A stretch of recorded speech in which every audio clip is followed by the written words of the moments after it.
Should I say something? No, just open it.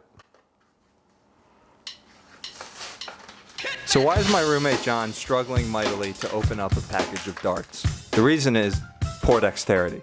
So why do we need the darts? And that reason is because if you remember back in the Springsteen video, I promised I'd paint something for a subscriber.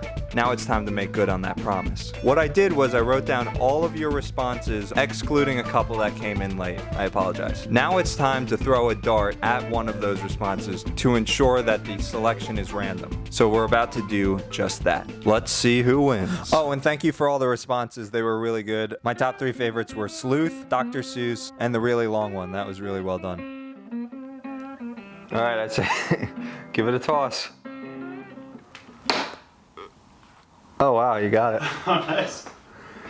All right, so the winner is Juice. Very happy that Evan shaved his quarantine beard. And the winner is Melissa Martin. Which is Evan's sister. Wow. What are the odds? That's cool. I thought when I threw it, I actually hit the top right corner of the wall. And Melissa Martin will be receiving her very own painting. And now we have the painting part. So I have no experience painting with oil. Luckily, I have a lot of experience painting Evan's sister. No, I'm just kidding. I have no experience in either one of those things, so I had a challenge on my hands. Now, I had watched a lot of YouTube videos on how to paint with oil. They all have various different techniques that they suggest using. But some of the common ones are starting with a thin, semi-transparent layer. I chose blue, which ended up being a mistake because most of the canvas is Melissa and Melissa is not blue. And then outlining the darker areas to create form. Then bringing out the light areas with white paint. And after that, once you have the monochromatic foundation, colorizing on top. None of this was working out well for me.